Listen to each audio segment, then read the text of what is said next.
one of the most unusual, is where people are confronted in their own homes. Kent police are hoping someone tonight will recognise the descriptions of two armed men who put a jeweller and his family through an ordeal lasting nearly 12 hours. It happened less than 4 weeks ago, so the family are still suffering very much from shock. Our reconstruction begins early in the morning on Saturday, February the 19th, in Deal in Kent.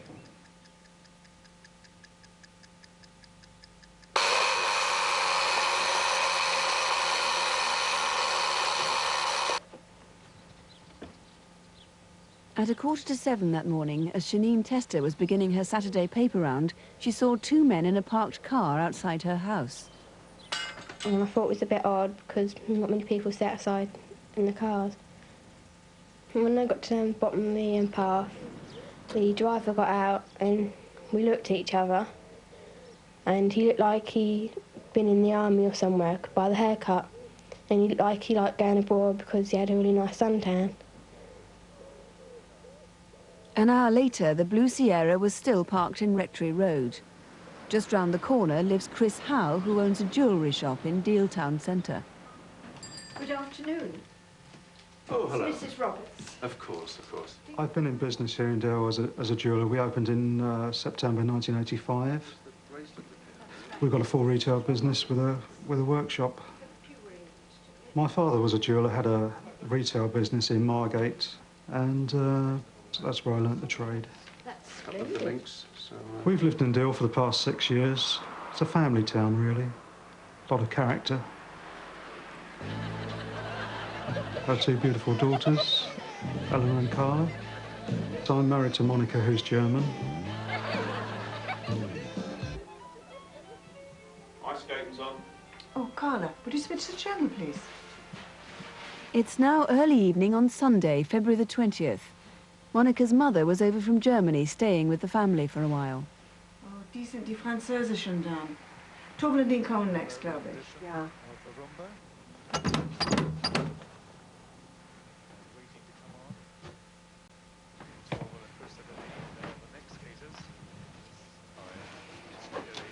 Darling, can you watch my back? Yeah, sure. Being a jeweller, Mr. Howe was always apprehensive when there were unexpected callers. Get the police!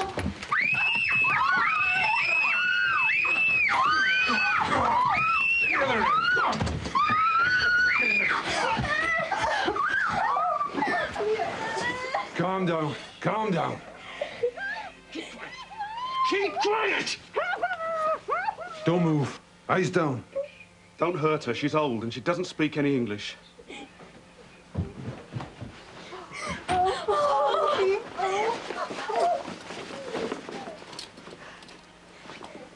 Get on the floor. Hands behind your back. Look, we're not going anywhere. Don't handcuff me. I'm not going to cause any problems.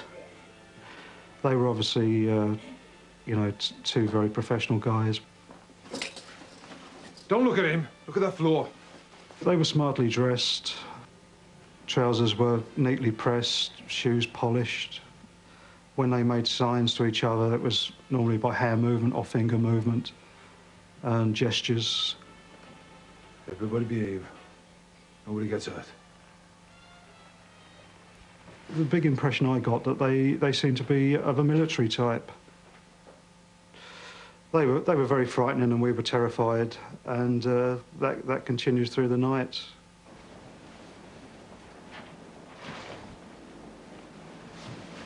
Get comfortable. It's going to be a long night. I just remembered keeping the girl's head down, especially Eleanor, because once in a while she seemed to want to turn around when she heard a movement. And his eyes. Keep your eyes down. Don't look at him. Everything went through your head, what could happen. And I didn't want any one of us to look at him because I thought he just won't know, you know, they're girls.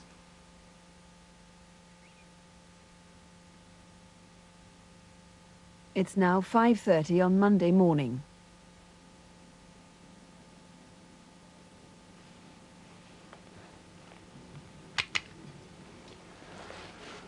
Go to the bathroom, have a wash, put on a clean shirt like you normally would.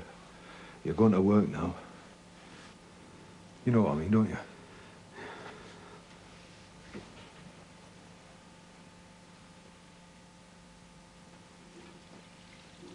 It must have been because he was so close to me that I then realised that he had a northern accent. You do exactly as he says. Man 2, I suddenly realised that he had changed his disguise, and now he had a very thick blonde wig on and he'd put glasses on. I thought were quite feminine. The younger man had changed his glasses as part of his new disguise. As Chris drove him to his shop, the older man was keeping watch on the rest of the family.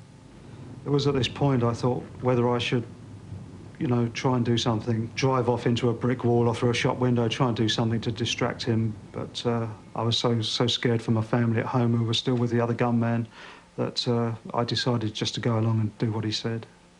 Get out of the car and open up the shop like you normally do. Don't turn round, I'll be 20 yards behind you.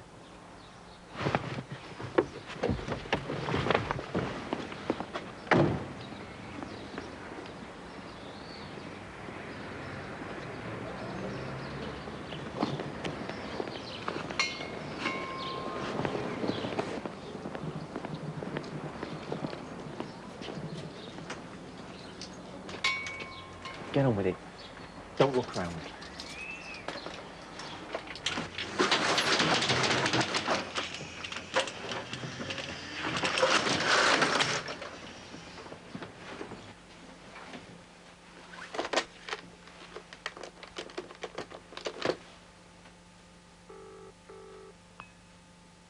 Sweet. It's sweet. All right. How's your husband? He's down the shop. Keep quiet and don't move. The road sweeper and the postman often meet in the high street at this time in the morning. All right, Francis, you don't get no warmer. We should be so lucky.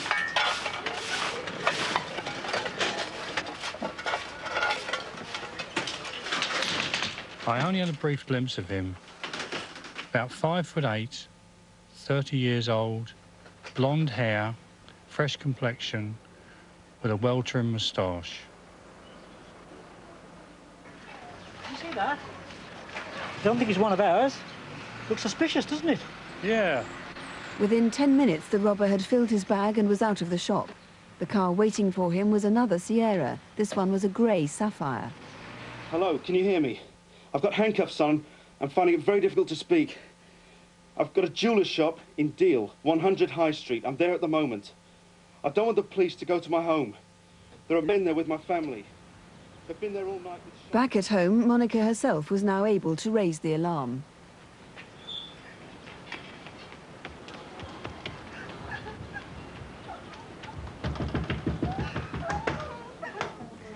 Well, David Ross, how is the family now? That was a dreadful ordeal. Yes, it was. The Howes are extremely traumatised by what took place. They've got young children, as you've seen from the video.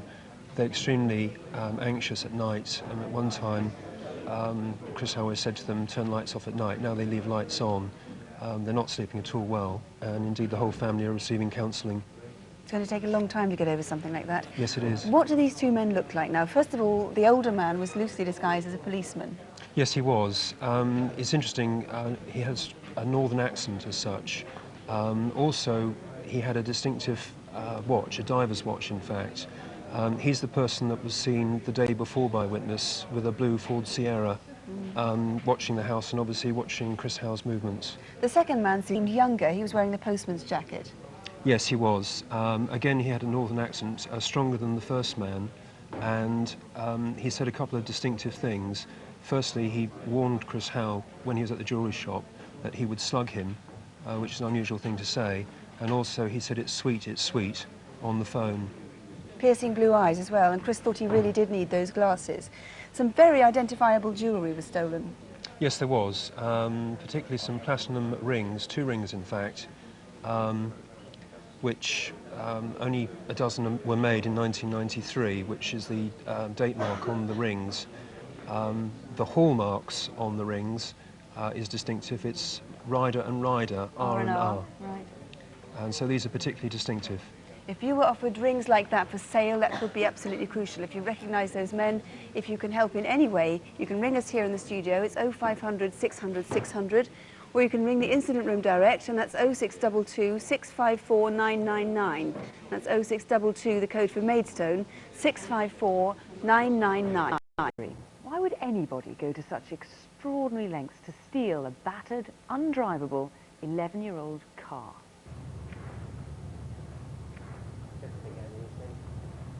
I work in a big garage doing repairs and recovery.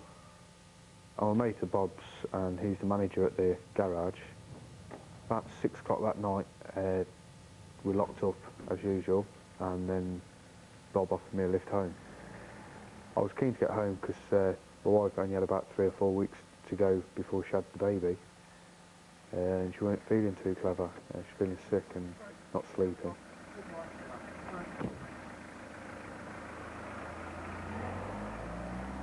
Once I got home, my wife didn't really want to cook, and I'm not a very good cook, so I said that I'd go to the chip shop.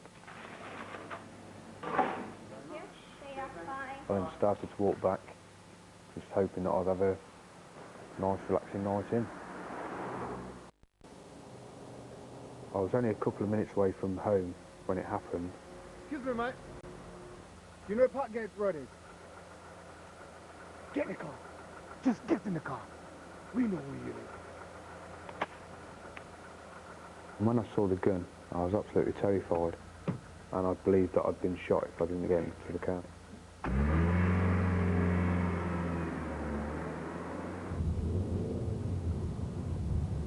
What have I done? There's a black Porsche in the garage, and you're gonna let us in there to get it. I know which Porsche they're on about, because we only had one Porsche in the garage, and we'd recovered it about a week earlier.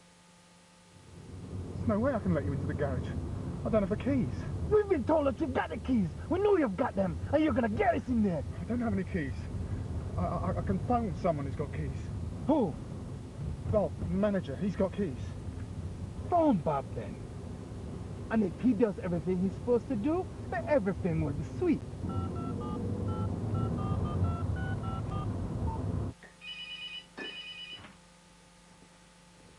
Hi, Steve, mate.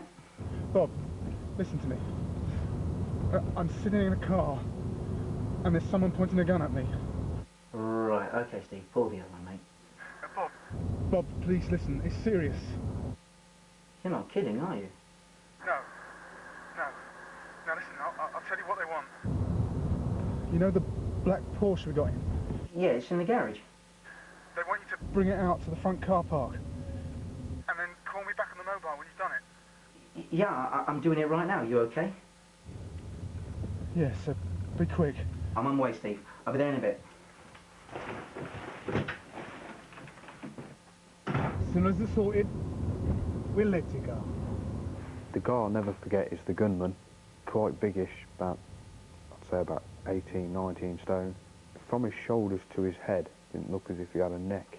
He had short hair, he had an earring in his left ear. 3 guys in the car were all dark-skinned, all in between 25 and 30, all with London accents.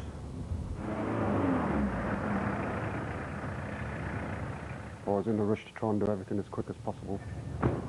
I didn't know there was three guys in the car with him. It must have been so traumatic, it must have been such an ordeal for him. The way his voice was, he was very frightened. I was hoping that Bob would get the Porsche out, but it was going through my mind that I thought they'd kill me afterwards.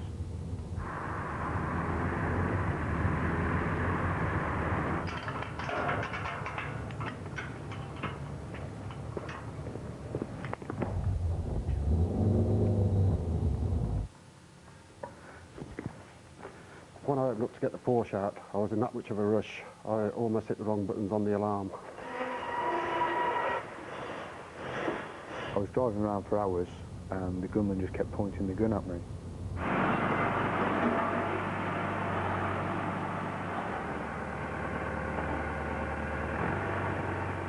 Mate, the car's over here.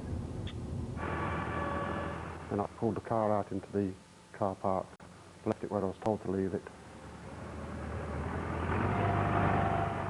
As I was driving the forklift back round to the back compound, I noticed a red lorry. It was a recovery truck coming towards me. I was a bit worried myself because I didn't know who was in the truck. I didn't know whether Stephen was in there or what.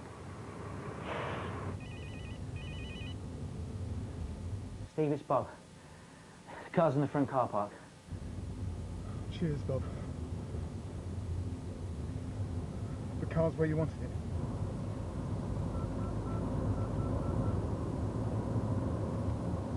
Yeah. The car is on a car park deck. The gunman spoke to someone called Deck. Was that the name of the accomplice in the recovery truck? Sweet, sweet, sweet.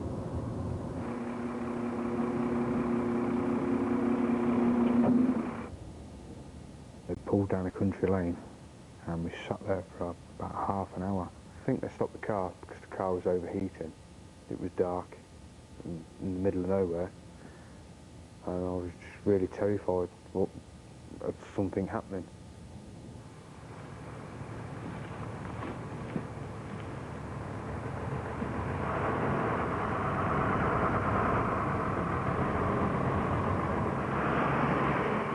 A passerby saw the lorry leave with the Porsche. It's thought it headed in the direction of Coventry on the A444. Did you see where it went?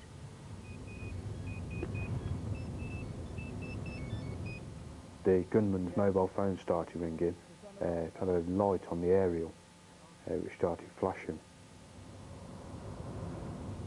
Pull over here.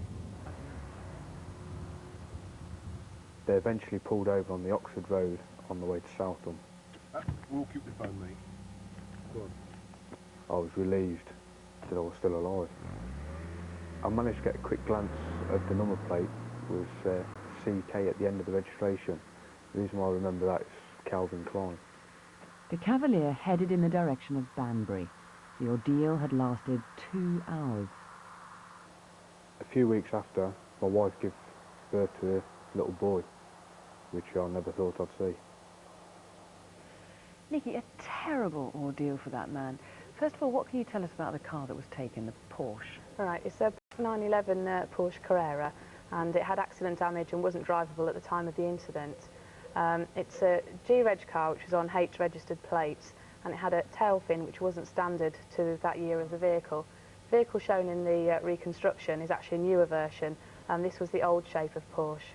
And it could possibly be out there now on new registration plates, and the only way that the new owner, if you've purchased a Porsche similar age to this one, would know that it was a stolen vehicle would be by checking the engine number of the new vehicle. I think the engine number's up on the screen now. Why this particular Porsche? We can't be sure. We can only speculate. It would appear to be a completely insane risk to take just to recover an 11-year-old Porsche. We can only speculate that there was something of high value in there, such as drugs or cash or anything like that, which would cause them to take such a risk to recover the vehicle. Now, what about the other car, the gang's car, the white Cavalier? Right, it's a J-Reg Cavalier hatchback, and it had a 3 in the numbers and either CK or KC in the lettering of the registration plate. It had a BRMB, which is a local radio station, sticker. Radio Birmingham. Yeah, in the rear offside window. And it may have some stage been parked in the car park of the Convoy pub, which was near to where Steve was picked up. And the occupants of the vehicle may have been drinking in the pub at some time during the evening before this incident occurred, or they may have been seen on the car park. Now, the clearest description we have, not surprisingly perhaps, is of the man who was pointing a gun at our victim's face. What can you tell us about him? Yes, the e-fit that we have is a 95% likeness of him. It's quite unusual looking. It's about 18, 19 stone, well built, muscular build, not fat, with rolls of fat down the back of his neck, short hair, and he was wearing a gold hooped earring in his left ear. And he had a mobile phone, which the aerial actually lit up when the phone rung, which is quite unusual and very rare to see. I know he had that expression, sweet man, sweet. That's something that particularly distinctive to him. So That's perhaps it, yeah. if anyone recognises that. If you know anything, if you recognise that phrase, that phone, perhaps if you're the unwitting owner of that Porsche now, call us in the studio on 0500 600 600. That's on the screen for most of the show. Or the help desk on 02476 539 020. And not surprisingly, it brought a town centre to a standstill, involved a kidnapping and a siege and the theft of over £500,000. The family was terrorised, though as you'll see they showed remarkable courage. 7 weeks ago today, on Thursday, the 15th of September, police were called to Fishergate in the heart of Preston when the National Westminster Bank there failed to open. They knew that the staff were in there, and when they found that they couldn't communicate with them, they brought in marksmen, they cleared the area, and for 3 hours they lay in wait. But the robbers had already fled. Our reconstruction begins the evening before the raid as the bank manager, Roger Ball, left work. He noticed that, though it was a staff car park, someone had left a red Ford Escort van beside his car. Oh, no.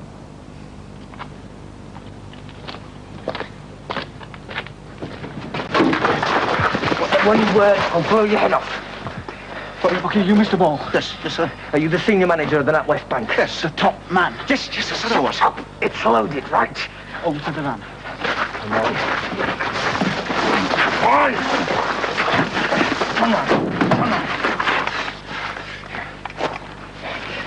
Stop, right? Down. One word.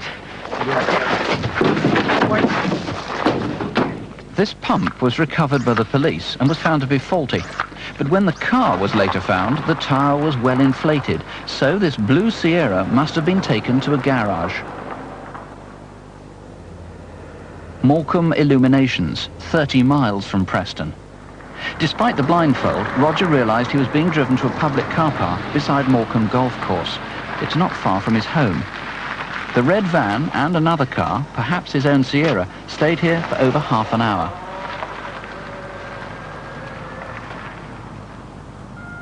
By now, his family would expect him to be home. Haven't you had enough? Dad's late. I'm glad we didn't have to wait for him to come home before we had our tea. Yes, he is late. Right, stand up. Okay, over to the left. Now you're getting in the passenger seat if you're up. Come on. Come on, sit down in the front seat. Mind your head. In you go. On the legs. In you go.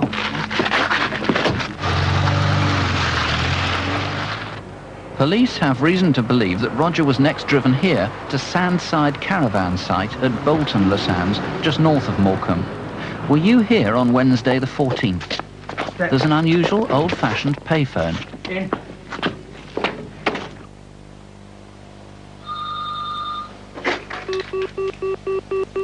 Hello? Mrs. Ball? Yes? Jean, it's me. Now, don't panic, love. Stay calm. Now, don't ring the police. Just listen to me. What's going on? Do exactly as I say. Jean was told to open the door to the patio. Vanessa, darling. It's Daddy.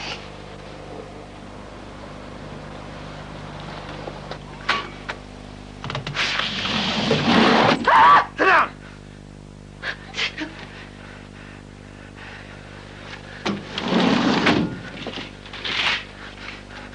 Now just do as you're told and you won't get hurt, all right?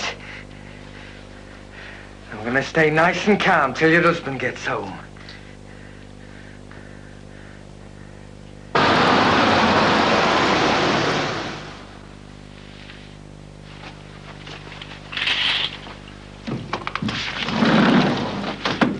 All right, come in. Roger, Dad. Jean, Vanessa, are you both all right? Yes. Stop. Sit down. Everything okay? Yeah. Now, we're going to be here till about 4 o'clock this morning, so we might as well make ourselves nice and comfortable. You don't do anything stupid, and you do what you're told, everybody's going to be fine. No one will get hurt. I don't suppose the chance of a cup of tea is there, Mrs. Ball? And now tonight's main news begins. Hurricane Gilbert, with 200-mile-an-hour winds, has hit Mexico and is heading for Texas. Leaving us well alone. That's the man. I had a poor upbringing, but I didn't resort to crime. Mom? Well, it's absolutely true. Why should you have easy money just because you think you have the right to do that? You're underprivileged and all that. It's ridiculous. Absolutely ridiculous. One of the intruders stole both Roger's and Jean's cash cards, and from bank records it's known he took them to this dispenser on the front at Morecambe. It was 10 o'clock. Might you have seen him? Now, Rog, I'm going to tell you what we're going to do in the bank. Roger was astonished to be told that the gang could get into the locked bank without him. But they needed his help to persuade his colleagues to open up the vault. If he didn't cooperate, his wife and daughter would be killed. What happened next, they all found terrifying. All right.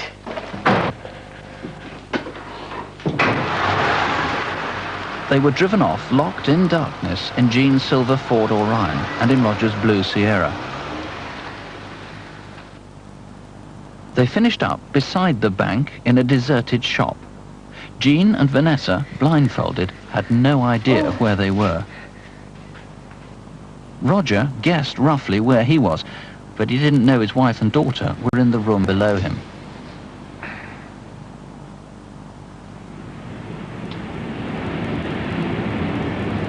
You're right, Vanessa.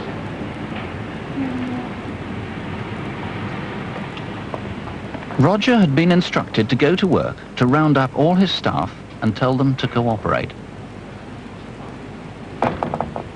Now, there's nothing you can do about it. No alarms, nothing. They've got Jean and Vanessa. There's a robber already in the bank, and there's one outside. But, I must ask you, please stay very, very... Right, you! Don't move! Do exactly as you're told. Stay where you are. If I get caught, I get 20 years. But take one of you with me, I get another 5. Roger, let him in. Okay, here we go, Rob. Everything all right? You say calm. Wait, who's got the keys to the vault?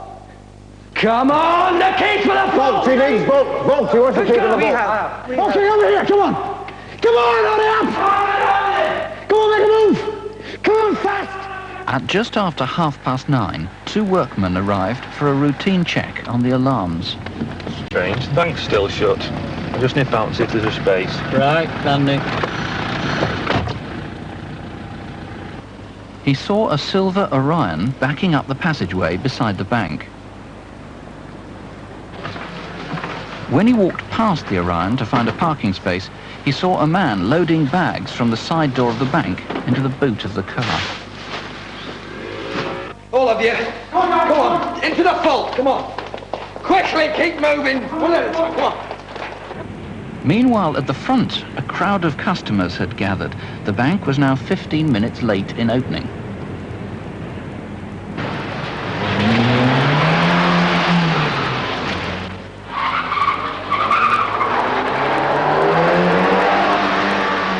This is Garden Street. All right, come on. This woman almost certainly heard the robbers exchanging cars.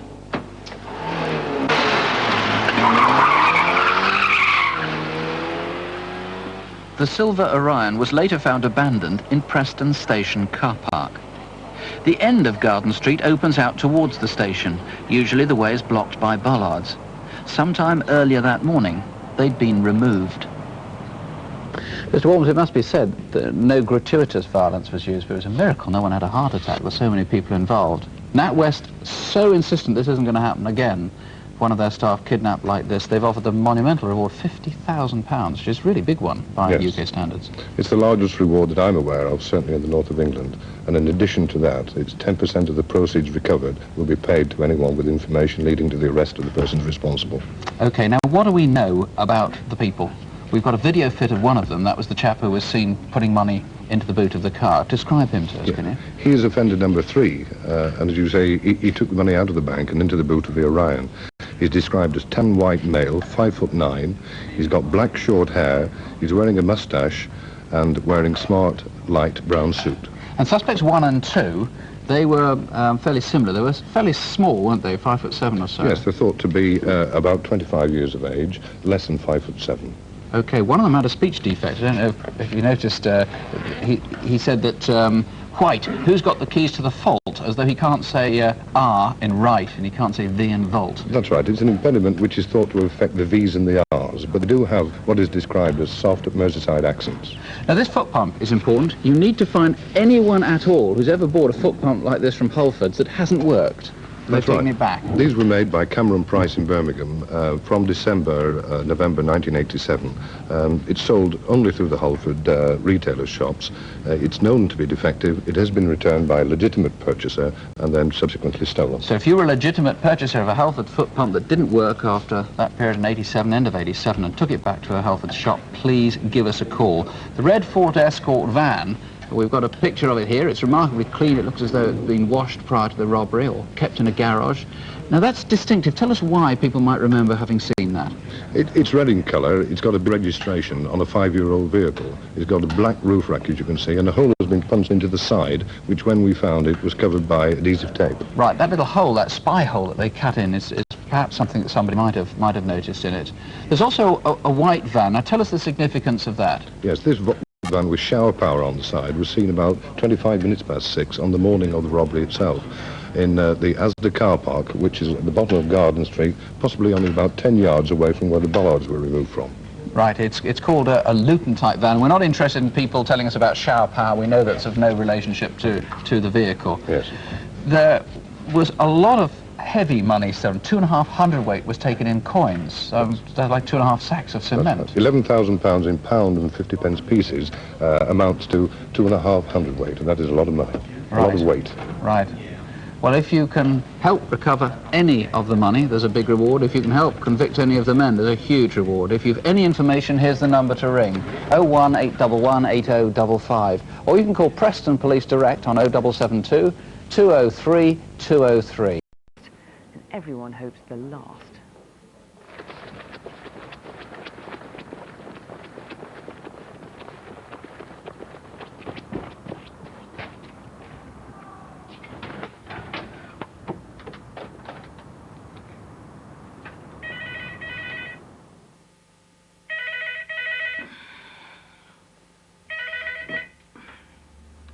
Hello. Mum, some men have kidnapped me. Where are you? Where are you? I don't know where I am. I said go out and look, so that I can see Kilburn Station in front of me. They're threatening to kill me. Call the police. Call the police, all right? It took 9 minutes for the police to arrive, and then the officer found it hard to believe the story.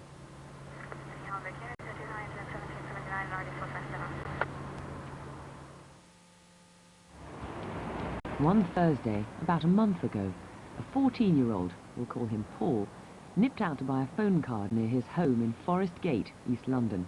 It's just after 9, and he's got to be home soon to get to bed for school the next day. Get in the car, or we'll pop you. When he saw the gun, he thought maybe that was the end of it. He did not believe he'd come back home.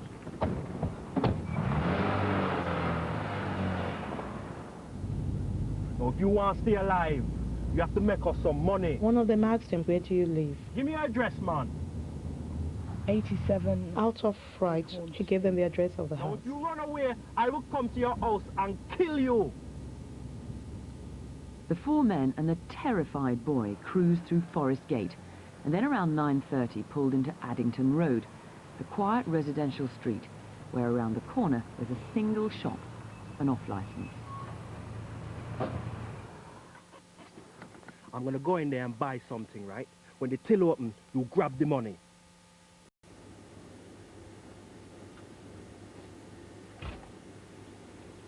You got any beer? Beer, yeah, which one? Skull. Super strength for that. One gang member stayed outside with Paul, but the shopkeeper became suspicious. Cheers. Excuse me. 8 pence. That's my closing time, 9:30. All Please, right, man. thank you very much. So we just find a thing. Thanks very much. Thank you, my friend. Thanks.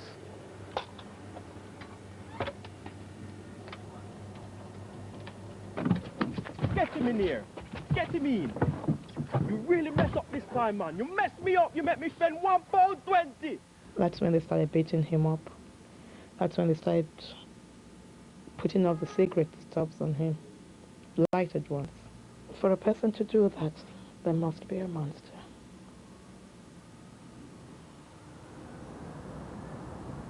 We think the Red Sierra was F registered. Left here, man, left here. And you may have seen it turn the wrong way into St George's Road. The gang plainly knew the way. Paul, by now, was dazed from the beating and badly burned with cigarettes.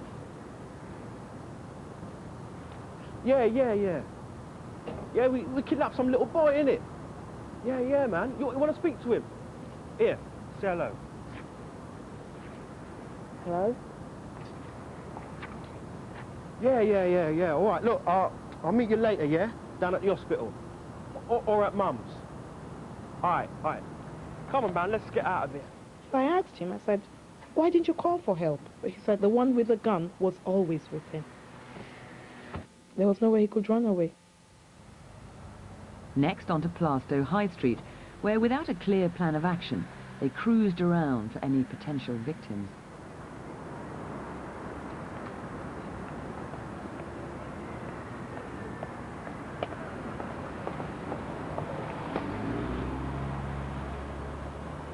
Hello girls, what can I get you? Yeah, can we have 2 chicken and chips, please? Yeah, sure. Fine. Oh my God.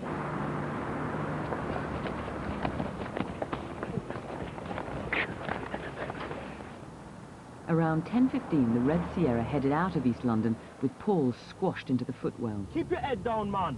But he thinks they went under the Rotherhithe Tunnel, then headed west.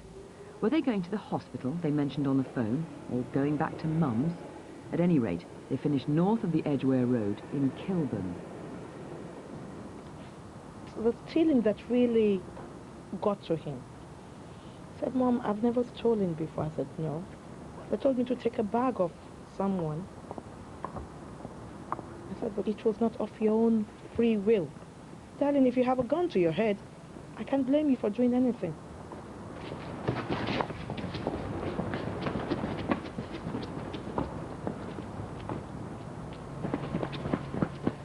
The police car was attending another incident, but they panicked and went in the opposite direction. For the first time, the gunman ran ahead of Paul. The boy saw his opportunity and took it. To the mothers and girlfriends of those who have done this, as a mother, I think you shouldn't cover up for your son if you know your son is someone like that. Well, you certainly shouldn't. I mean, absolutely terrifying for that boy. 2 hours in that car. It's hard to imagine why anyone would want to do that. And what about the boy? What's the effect been on him? Well, certainly we could sit here all night and guess why these men did this and what their motives were, whether it was drug-induced or whatever. But with relation to the lad himself, it's just been such a traumatic ordeal for him, but not only for him, for his family. He won't leave the house on his own. He has to be taken to school. He's receiving counselling at the moment as well. It's a dreadful ordeal for him. It's going to take him quite some time to get over that, I Yes, imagine. indeed. Now, the car. What can you tell us about the car? Right, we know it's a red Ford Sierra, and on the evening a vehicle was seen moving suspiciously near the Chicken Delight, and the registration that was given to us on the night was F18NUL. Now we know that this isn't the exact number, but we do know it is something very similar to this. So it's some permutation. That's correct, of and I that. would ask anybody that knows of a red Sierra with a registration similar to this to give us a ring tonight. Now, the really strange thing about all this is that you think you've seen that car. During the reconstruction, I saw... reconstruction for Crimewatch? Yeah, I believe I saw the vehicle that was involved, but unfortunately it was all too late by the time I'd seen it, and we still haven't been able to trace it to this day. It just went straight past and you happened to catch it out of the corner of your eye? That's correct. Now, what do we know about the men that were in the car? The man we've got the best description of is the man with the gun. He's described as in his 20s of an average build, but he's got two very distinctive features. The first one, he's got what's called cane row hair, which is tightly plaited hair down to his shoulders. And secondly, he's also got what's described as a burn scar, which takes over the top of his thumb and the side of it. So two very distinctive features there. Now, we heard in the film he was kind of veering between an East London accent and a kind of patois, so that's something that stands out about him. And there was this phone call as well. Yeah, very strange. And we would ask tonight that the person who received that call comes forward, receiving a call at 20 to 10 from someone saying that they kidnapped a boy. The person receiving it may have thought it was a joke. And if he's done it on the phone, there's a good possibility he may have boasted to some friends as well. Well, let's see what we can do. It's so terrifying for that boy that when he ran away, he hid in a wheelie bin for a quarter of an hour before he dared come out. Let's see what we can do to help him. Call 0500 600 600 or 020 8217 5321. Bank manager went through a terrifying ordeal. And as an indication of the seriousness of the case, there's a £25,000 reward on offer for anyone who can lead police to a conviction. On Tuesday the 2nd of March, an elderly woman was found wandering dazed along a country lane in St Albans.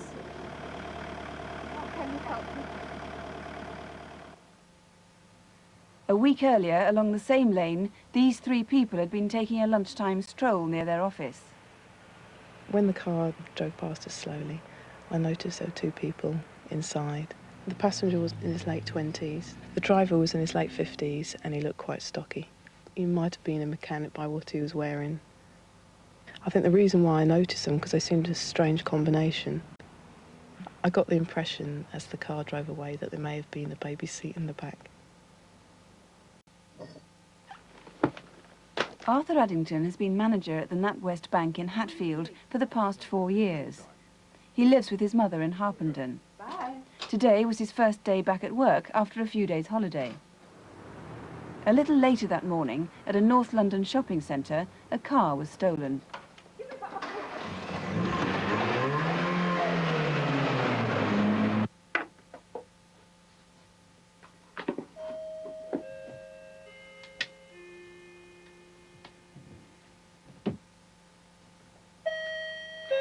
All right, I'm coming.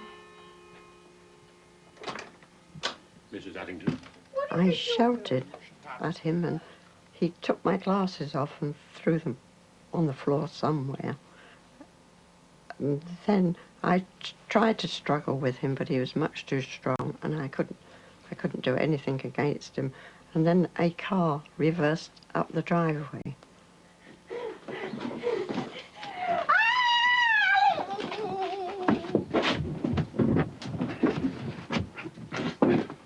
Your eyes closed. Andrew Lane lives next door. I've never seen that car before. I think I'll go and see if Valerie is okay. That's a good idea.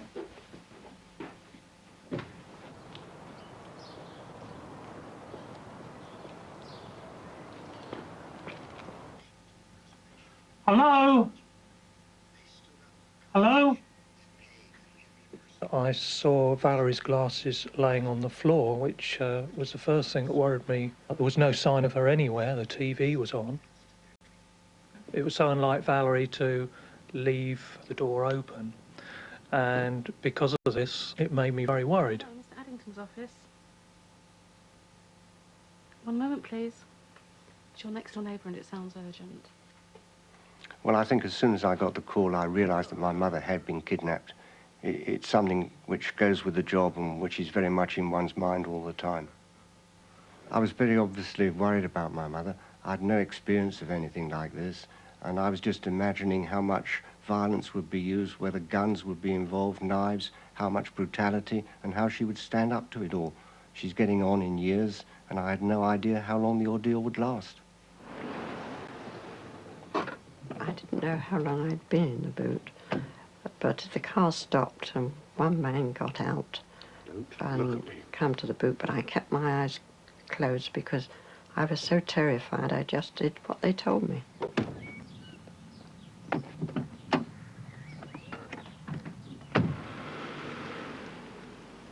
took me about half an hour to get home, and I really had no idea what I would find. All kinds of things were going through my head, and I was really very worried. Mr. Addington? Yes? DC Theakston. Have you heard anything yet? No, not yet, but we hope that someone's going to contact us soon. I just had to wait then. That was the hardest part of all.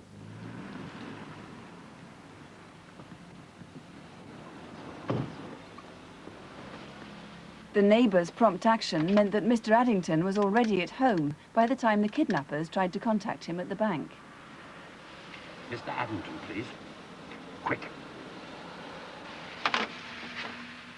I really thought they might kill me and I would never see my 2 sons again or my daughter-in-law. And I really just then wanted my husband, Charles, and my mum. Sloppy date, aren't I? And then I thought, you know, well, I'd never have a crossword with anybody, with my sons and that again. And also I thought, well, I'd had a good life. Good afternoon. National Westminster Bank. How can I help you? Who's in charge? Put me through to him. Hello, can I help you? What car do you drive? Why do you want to know? My car's at home. What's the registration of any car in the car park? I don't know the registration number of any of the cars in the car park. I haven't got access. A woman will be killed. Hello? Hello? But having driven around for another 3/4 of an hour, the kidnappers evidently decided to admit defeat. We're letting you go now. Lie down there. Face down. Stay there for 5 minutes and don't look up. There was no sound. I hadn't heard the car go away. I hadn't heard anything. I was just relieved to be alive. I'm still very angry to think that anybody would do it to us two, who've never done any harm to anybody in their lives. Well, Mr. Rayner, descriptions of the 2 men have actually come to you from 2 separate sources. First of all, from that group of office workers we saw at the beginning walking down the lane. That was the week before the abduction, when presumably the men may have been recceing their route, perhaps in their own car. How are they described to you then? Well, the driver is described as a man aged in his late 50s, stocky build, wearing dark clothing, possibly a boiler suit. The passenger is described as late 20s, early 30s, and the witness believes he's actually taller than the driver. And then the day after the abduction, somebody in Harpington, a few miles away, saw these 2 men, who do look very similar. They are very similar. In fact, we're quite confident that they are the same men that were in Porterswood last week. So the descriptions really match. They do. In that case, do you think they could be local men? Although they were in Harpington the day after the kidnapping, we don't think that they're local. We believe that they may have stayed in the St Albans or Harpington area, or they may even have come back to see what police activity there was. Now, somebody watching tonight may have seen the men after they abandoned the stolen escort. Yes, they may. The car itself was abandoned and set on fire in Punchbowl Lane, St Albans, and this is about 5 miles away from where Mrs Addington was left. Now, this is a very narrow country lane, and we believe that witnesses may have seen people transferring to another vehicle, or may have been held up by that vehicle travelling towards the M1 motorway, which is close by. So if you remember that, please do call us. If you know who those 2 men might be, please give us a ring. The number here in the studio is 081 811 8181, or you can call the police headquarters in Hertfordshire direct, and that number is 0707 333354.